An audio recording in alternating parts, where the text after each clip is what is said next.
Hello, today is Friday, January 16th, 2026. Good day to everyone. Today, we will be sharing the key global developments from prominent and reputable international newspapers. We've put together a really complex picture for you today, one that's defined by some incredibly high-stakes brinkmanship across the globe. It really is. And what's fascinating, and what we're really going to focus on, is this highly personalized and often contradictory way the U.S. president is applying force and threats and diplomacy. You see it everywhere, whether he's dealing with NATO allies in the Arctic or with domestic protesters right in Minneapolis. Exactly. So let's jump right into those international flashpoints Right. first, because they are incredibly volatile right now. Okay, so let's start with Greenland. The Greenland standoff. This is a situation that just keeps escalating, and it's really starting to define some serious tensions within the NATO alliance itself. It is. And the core tension is, on the surface, very simple. Yeah. It's the U.S. president's repeated, very public demands for the United States to either purchase or somehow gain ownership of Greenland. And that has triggered this extraordinary geopolitical response from European allies. This is way beyond just a diplomatic spat, isn't it? Oh, absolutely. This is a strategic maneuver in the high Arctic. And you have to understand why this claim is so destabilizing. Greenland is a massive strategic asset. Not just for resources, I assume. Not at all. I mean, yes, resources are part of it, but it's the gateway to new Arctic shipping routes that are opening up.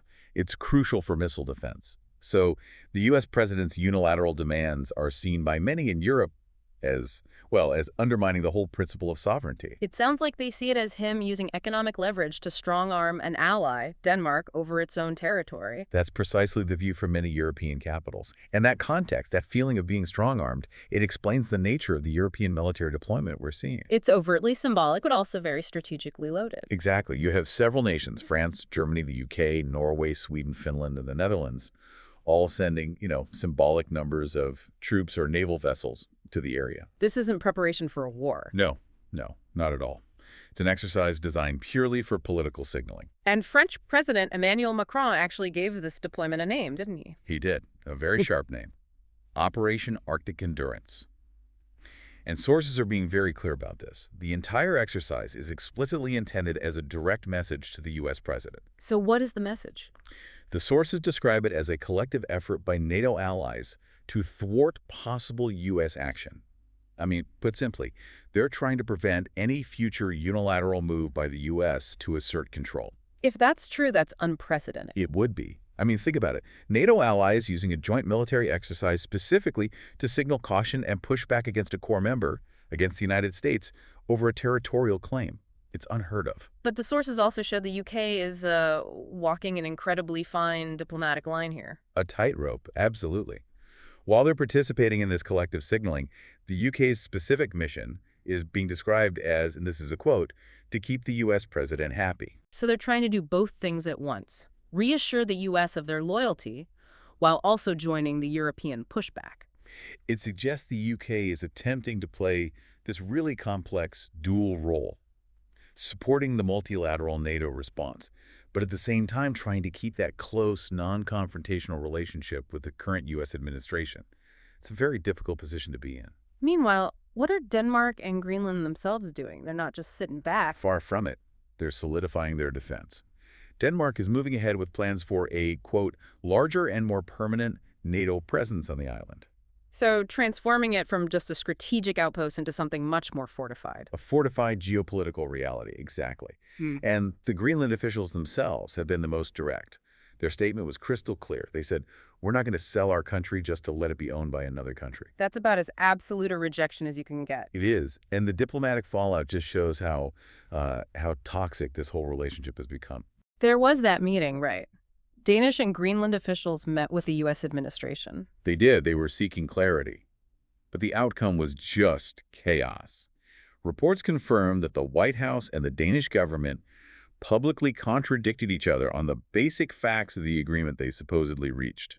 So they were disputing whether an agreement was even made in the first place. Yes. And for diplomats, that public contradiction is a profound breach of trust. It's just not how things are done. You even see that erosion of trust in these smaller, symbolic moments. Like the dog sled race. Exactly. The U.S. president's envoy was uninvited from a major annual Greenland dog sled race. It seems minor, but it's a very public slap on the wrist. It is. Diplomacy thrives on symbols, and this was a very public slight, intended to communicate deep displeasure without, resorting to formal state-level action. And the situation was serious enough that it prompted a direct response from France. It was. It really shows how seriously Europe views this potential fracture in the alliance. French President Emmanuel Macron convened an emergency defense cabinet meeting in Paris on Thursday. And it was specifically to discuss the U.S. president's stated intent regarding Greenland. Yes, and they coupled it with the immediate concerns that are also stemming from Iran. Which brings us to our second major flashpoint, Iran. Here we see, well, a totally different application of the U.S. president's doctrine. The ultimate expression of it, really, peace through strength, but applied very, very selectively. And the reports coming out of Iran about the crackdown on protests are genuinely horrifying. Especially what happened after the government made that strategic decision to shut down the internet on January 8th. That was the key move. The sources explicitly refer to a massacre that happened right after that internet shutdown. It suggests a calculated move by the authorities to, eliminate witnesses and silence communication before the large-scale violence really began. And the details that are coming out are just grim. They point to systemic brutality. They do. Victims included young women who were reportedly shot in the neck and face. Now, that's a pattern that suggests either targeted executions or, at the very least, intimidation tactics aimed specifically at female protesters. And we have specific named victims that really personalize this tragedy. We do. Mahdi Salashur. He was a 50-year-old sculptor, a father of two in Mashhad. He was identified as being shot by a Kalashnikov rifle. Journalists confirmed with his family members that these scenes, this state-sanctioned violence, it played out across multiple cities. Which gives credence to that massacre designation. This isn't just localized police action. No, this is a state response designed to crush dissent at absolutely any cost. And beyond the immediate violence, the authorities are accused of using these, truly disturbing extortion tactics against the families. It's horrific. Sources are reporting that huge sums of money are being demanded from families just for the return of their loved ones' bodies. There was one specific account in the sources that just brings this cruelty into sharp focus. The woman with the pickup truck. Yes. She was trying to bury her husband with some dignity, and she refused to pay the security forces for his corpse. So instead, she put his body in the back of a pickup truck and drove for 7 hours to her remote hometown to bury him, just to avoid the security forces and their extortion demands. That level of systemic cruelty, it seems designed to maximize the psychological and financial pain on dissidents' families. That's a core finding from the reports, absolutely. So, against this backdrop, the U.S. took a very strong stance at an emergency UN meeting. They warned Iran that all options are on the table. And dissidents used that international platform to plead for action and accountability. They provided these harrowing testimonies detailing methods of torture. Like the deep cuts and then pouring salt in the wounds. Exactly. A deliberate, calculated attempt to maximize pain and suffering. That level of detail really elevates the urgency of the international response. What's fascinating, though, from a geopolitical angle, is that despite those severe U.S. warnings, the immediate prospect of military action, it actually receded, and quickly. It did, very rapidly in the 48 hours right after that UN meeting, which suggests the diplomatic and economic constraints on the U.S. are just immense. And we know of two main factors that were driving this delay. Right. First, Israel's Prime Minister Netanyahu reportedly persuaded the U.S. president to postpone any airstrikes. He was likely fearing a regional destabilization that could easily draw Israel into a much wider conflict. And the second factor was just pure global economics. That was the big one. A coalition of critical Middle Eastern allies. We're talking Egypt, Oman, Saudi Arabia, and Qatar. They spent those crucial 48 hours just hammering the point to the U.S. president that a military intervention in Iran would severely, severely shake the global economy. It highlights that critical, almost paralyzing constraint on U.S. action, the world's dependence on Middle Eastern oil stability. And yet, despite pulling back from military action, the U.S. president still claimed a diplomatic success related to the protesters. He was reportedly pleased after reports came out that Iran would not execute demonstrators. He posted online, "Good news. Hopefully it will continue." And then later, the White House made this really staggering claim that the U.S. president's warnings had directly spared the lives of 800 people who were scheduled for execution. That is a staggering claim. 800 lives saved. I mean, how do analysts even confirm or estimate that kind of diplomatic success, or is that just rhetoric for a domestic audience? Well, the number itself is basically impossible to verify independently. Hmm. But the pressure, whether it was rhetorical or backed by a credible military threat, it clearly did have an impact on some specific cases. We saw that with the case of Irfan Sultani. We did. A 26-year-old protester whose potential execution became a real international focal point for rights groups. After all that international uproar, Iran's judiciary publicly confirmed he was detained. But crucially, they explicitly stated he was facing imprisonment, not the death penalty. For the charge of propaganda against Iran's Islamic system. Right, so while imprisonment is obviously severe, taking the death penalty off the table is seen as a direct, if small, consequence of that focused international pressure. And the immediate global impact of fears easing over military action was felt, well, instantly in the oil markets. Instantly. As soon as it was confirmed the U.S. would postpone action, oil prices tumbled. It just demonstrates how incredibly sensitized the global economy is to this one single geopolitical flashpoint. And that sensitivity is rooted entirely in Iran's control over the Strait of Hormuz. Absolutely. That narrow waterway is a choke point. About 30% of the world's seaborne oil flows through there every single day. Any military conflict there immediately threatens global supply lines. And on top of that, there's the U.S. president's aggressive posture, which includes imposing a heavy 25% tariff on any country that does business with Tehran. Which further restricts global trade and creates even more economic pressure points. So this first section, looking at Greenland and Iran, it really shows the U.S. president applying massive pressure, but then being constrained, either by his own allies in the Arctic or by global economic reality in the Middle East. Precisely.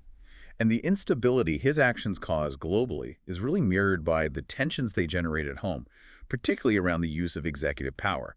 So let's make that pivot now and look at the domestic crisis. Okay, shifting to the U.S. domestic arena. We are seeing equal volatility here, and it's centered on immigration enforcement, specifically the events in Minneapolis and this corresponding threat to invoke the Insurrection Act. And that's a move that carries enormous political and legal risk. The crisis really reached a boiling point when the U.S. president explicitly threatened to use the Insurrection Act to end the anti-ICE protests in Minneapolis. His words were completely uncompromising. He said he would quickly put an end to the travesty if state politicians didn't obey the law and stop the professional agitators and insurrectionists. The significance of that threat, you just can't overstate it. The Insurrection Act has only been used about 30 times since 1807.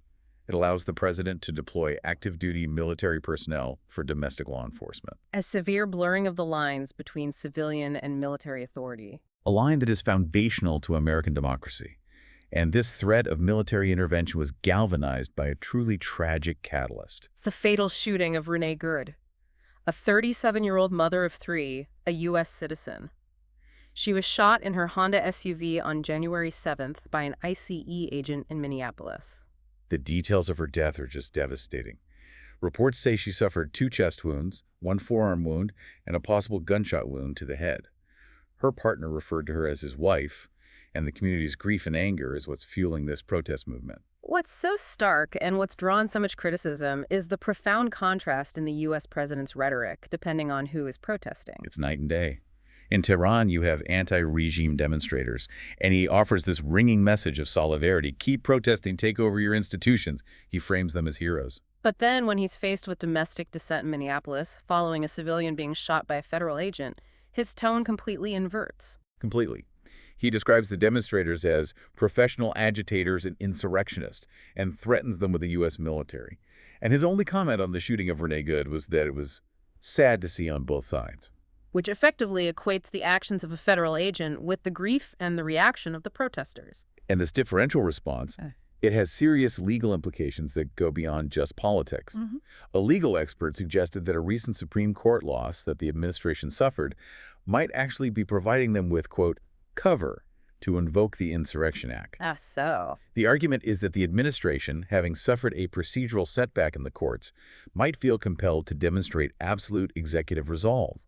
And they could do that through a drastic, rarely used power like the Insurrection Act, claiming that the federal government's authority is being disrespected by local officials. And this entire crisis in Minneapolis is happening as the U.S. president's approval rating for immigration enforcement is just plummeting. It is. According to recent polling, his approval dropped significantly to 38%.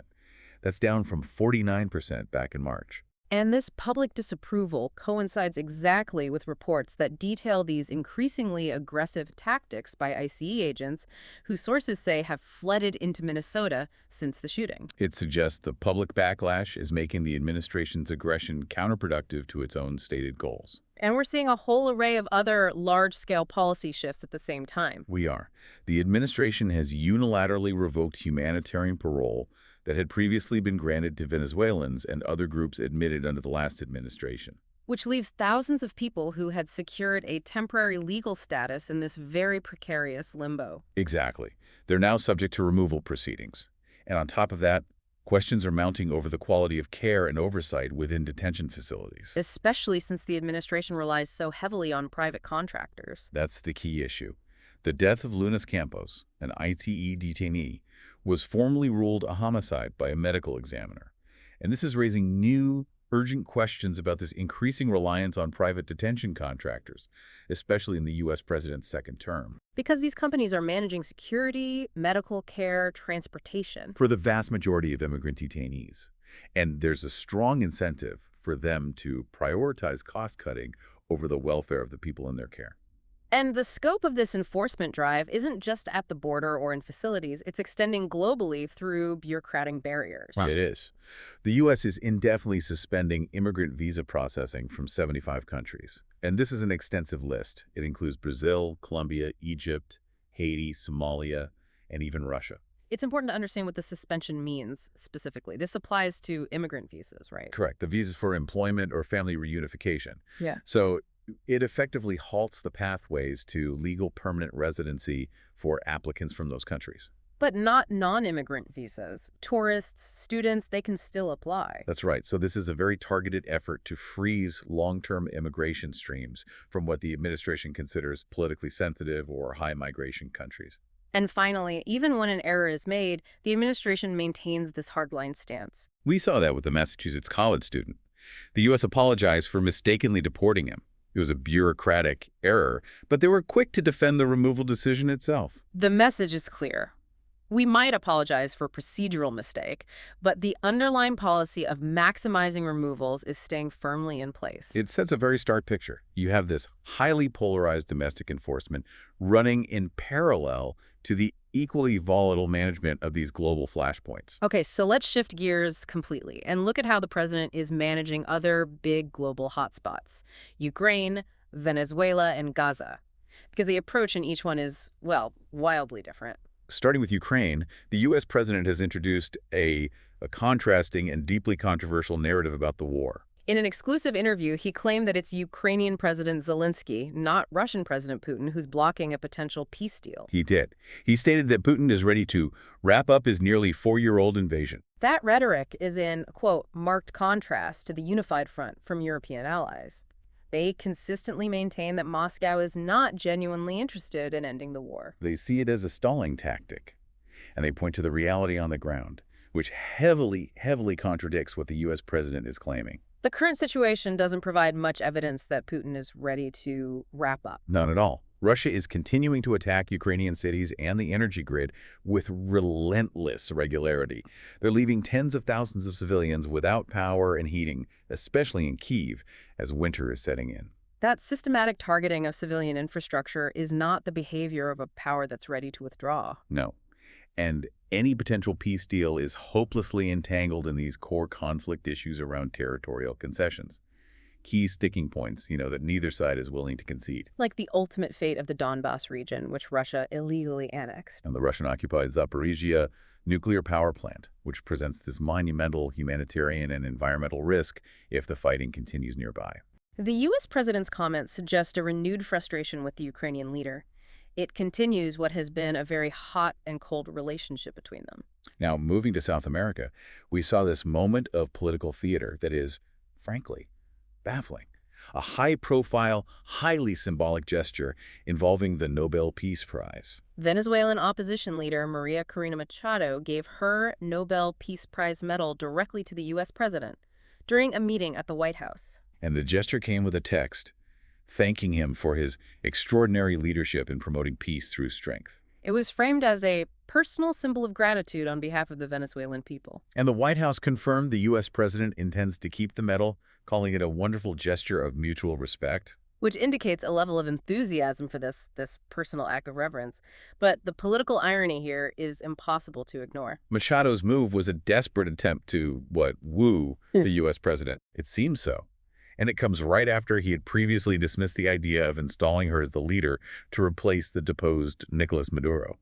Instead, the U.S. president has been warming up to Venezuela's new leaders, post-Maduro. He's even questioned Machado's credibility. So the Nobel medal exchange feels more like a symbolic bribe than a recognition of some existing strategic alignment.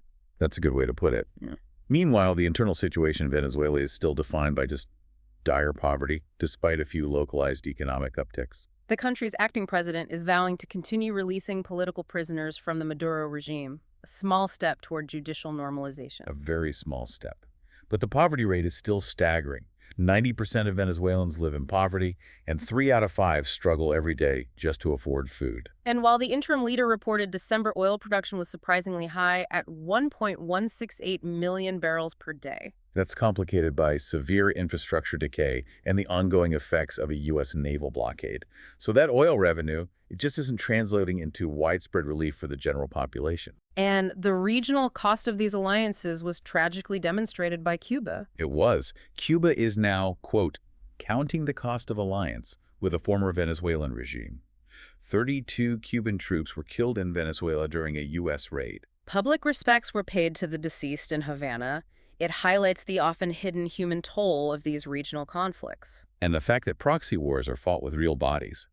Our final diplomatic point lands us in the Middle East with the Gaza ceasefire and the proposed transitional government. The U.S. announced the launch of Phase 2 of its Gaza ceasefire plan, an initiative that remains incredibly fragile, even though it technically started months ago, back in October. And the ongoing nature of the conflict is just tragically confirmed by reports that hundreds of Palestinians and 3 Israeli soldiers have been killed since that truce supposedly began. And to structure the future governance of the territory, the U.S. president has backed this newly appointed Palestinian technocratic government. Its formal name is the National Committee for the Administration of Gaza.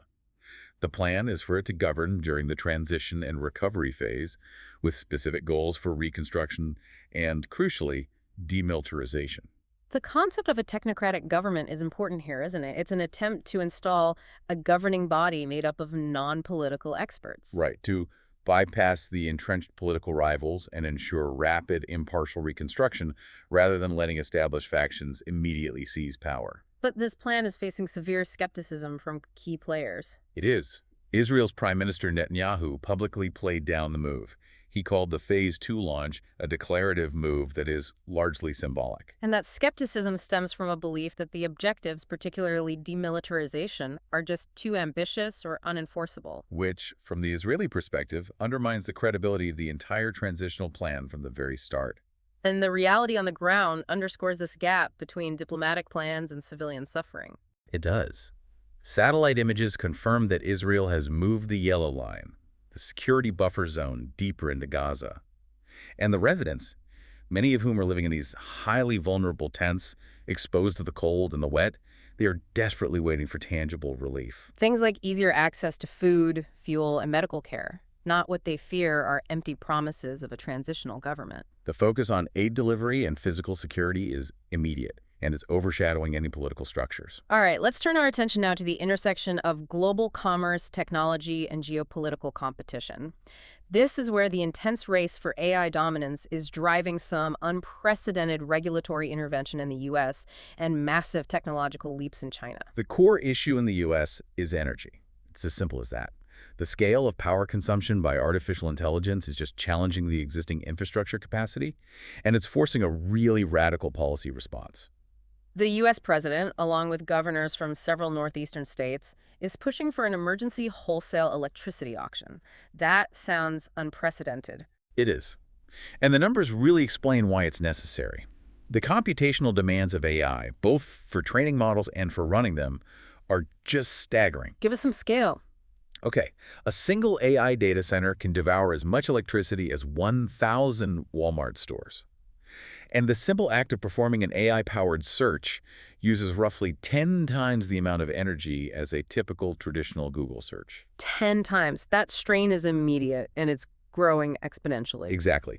So this emergency auction plan, it seeks to fast-track the development of new natural gas and nuclear power plants. Oh. It does this by guaranteeing revenues for utilities that build capacity near these data campuses. So it's essentially forcing the tech companies, through their intense energy demand, to fund new power plants. That's the mechanism. They're creating a guaranteed high-value market for the electricity, which bypasses the traditional, often decade-long regulatory processes for utility expansion. And this creates some very clear winners and losers in the market. It does. The large tech giants, Amazon, Google, Microsoft, they benefit immensely. Yeah. They get the guaranteed power supply they need to dominate in AI, and they can easily pass those inflated energy costs onto their cloud customers. But smaller AI infrastructure firms are in a tough spot. A very tough spot. Companies like Nibius and CoreWeave, which often offer their infrastructure on multi-year contracts at fixed prices, they're highly exposed. They have to absorb these sudden, massive price swings in electricity costs without being able to immediately raise their rates. Which threatens their long-term viability. It absolutely does. On a separate but related note, in U.S. energy policy, the offshore wind industry just secured a crucial legal victory. Right. A U.S. District Court injunction overturned the Interior Department's order that had suspended construction on major projects like Empire Wind and Revolution Wind. It really highlights this ongoing high-stakes legal battle between renewable energy developers and the current administration, which has frequently expressed skepticism toward large-scale wind projects. Okay, now let's pivot to China. Because China isn't waiting for regulatory auctions, it's pushing major technological and economic advantages that are fundamentally challenging the U.S. position. And it starts with their economy. China's record trade surplus demonstrates this robust economic resilience and an ability to thrive without relying so heavily on the U.S. market as the primary consumer of its goods. And in military technology, the advancements are startling. They are. Sources are reporting that Chinese scientists have developed a new supercooling technology that packs 40% more punch into the specialized chips used in military radar systems. And that efficiency gain translates directly into superior stealth detection capabilities. It does. And this contrasts really sharply with the U.S. military's F-35 upgrade program, which is experiencing significant setbacks, is facing a 5-year delay, and won't be fully complete until 2031. Leaving a technological gap in the near term. A very real one. And China is also leveraging its control over resources. It's the world's largest producer of gallium, which is a critical element for high-frequency semiconductors, especially those used in defense. And Beijing has banned the export of gallium specifically to U.S. defense users, creating a direct supply chain vulnerability for the Pentagon. At the same time, Chinese scientists are developing an analog AI chip that they claim is 1,000 times faster than a top-tier NVIDIA GPU. Okay, you have to explain that. What is an analog AI chip? So instead of using the binary zeros and ones of traditional digital chips, analog AI uses physical properties like voltage or resistance for computation. It's a fundamental hardware shift, and it delivers a massive leap in speed and energy efficiency. Potentially setting a new, very difficult-to-match pace for global AI hardware development. That's the fear. Domestically, China has also been exerting control over its financial markets, clamping down on high-speed traders by physically removing their servers from the exchanges. Part of a broader effort to reduce speculative volatility and exert state control over capital. Even at the microsecond trading level. Turning to strategic global trade, the U.S. and Taiwan just finalized a major trade deal. And it's explicitly tied to a massive $250 billion chip investment. The deal is focused squarely on semiconductors and maintaining a competitive edge against China. As part of this, the U.S. will cut tariffs on Taiwanese goods, which should boost global toolmakers and suppliers. And its vital support for TSMC's expansion, particularly the enlargement of its existing manufacturing plant in Arizona. It secures a critical piece of the global chip supply chain on U.S. soil. But the global alignment here isn't unified. We're seeing major shifts elsewhere, notably with Canada. That's right. Canada and China are anticipating historic gains from a new partnership focused on agriculture, energy, and finance. And it's specifically described as happening at a time of division in global politics. Signaling a divergence in economic strategy from the U.S. and a greater willingness by Ottawa to seek lucrative trade avenues with Beijing. Let's wrap up this section with some key corporate and market activity because it reflects the financial health of the American economy. BlackRock, the world's largest investment manager, announced its assets hit a record $14 trillion. Easily beating profit forecasts. And that was largely driven by the sustained rally in American financial markets. Goldman Sachs also capped a strong year by setting a Wall Street record for equities trading income. Which underscores the massive transaction volume and volatility in the markets. Beneficial for the banks, but it reflects a highly dynamic and sometimes unstable environment. On the big tech accountability front, OpenAI and Microsoft lost their chance to avoid a trial with Elon Musk, Suggesting ongoing judicial scrutiny over the foundational agreements and corporate governance structures of these dominant AI players. Meanwhile, the issue of AI-generated content abuse is forcing companies to respond. X is trying to block its Grok AI from generating undressed images of real people. A major security and ethical safeguard. However, sources confirm that the standalone Grok app still allows this problematic feature in the U.S., which shows a dangerous inconsistency in how the technology is being policed. We're also tracking a significant corporate culture shift in the tech sector, a move toward a show-your-work era. Replacing implicit trust with required, proven productivity. Amazon, for example, is not only tracking time spent at corporate outposts to enforce its return-to-office mandate, but it now requires workers to list 3 to 5 concrete accomplishments for performance reviews. Standardizing accountability. And lastly, the infrastructure of information itself is adapting. Wikipedia, the bedrock of online knowledge, is finding new funding streams. It signed business deals with major AI companies like Amazon and Microsoft. Right. The AI companies are paying for access to Wikipedia's clean, high-quality data to train their models, which helps Wikipedia fund its enormous infrastructure costs. But it's remarkable that the bulk of its funding still comes from 8 million individual donors. It shows the site remains fundamentally dependent on public contribution, despite these big tech deals. All right, our final segment focuses on internal political realignment across Europe and some increasing, and I would say severe, concerns over media freedom in the U.S. The UK political scene saw a truly dramatic defection, and it signals serious trouble for the governing Conservative Party. Robert Jenrick, a prominent figure, was sacked by Kemi Badenoch and immediately joined Reform UK, becoming its 281,000th member and boosting the party's profile considerably. And his departure came with an extremely damaging public statement. He said he was proud to join the movement led by Nigel Farage, and then delivered this damning verdict on his former party, claiming the Tories broke Britain. And he urged others not to stay in a party that has lost its way. That suggests a deepening internal fissure that could lead to more defections. It does. And adding this layer of unusual international interference, a key official from the U.S. president's administration publicly criticized the UK Labour Party for canceling local elections. That same official also attacked threats to return Lucy Connolly to prison. She was the one jailed for a social media post calling for mass deportations. A case that has become a real lightning rod for the debate over free speech versus incitement. And it's very rare for a U.S. administration to intervene so directly in the minute details of UK domestic politics. Across the continent, Switzerland is grappling with a growing immigration backlash. They're debating a formal population cap. And this internal crisis is happening while the country is also trying to see tighter alignment with the EU, which is essential for them. The EU buys about half of all Swiss exports. This quest for stability comes after a really volatile economic relationship with the U.S., including a whopping 39% tariff that was imposed last summer, before a more favorable trade deal was recently announced. We're also seeing significant political movement in other key regions. The maneuvering to succeed President Erdogan has reportedly begun in Turkey, which signals potential changes in one of NATO's most complex and strategically important member states.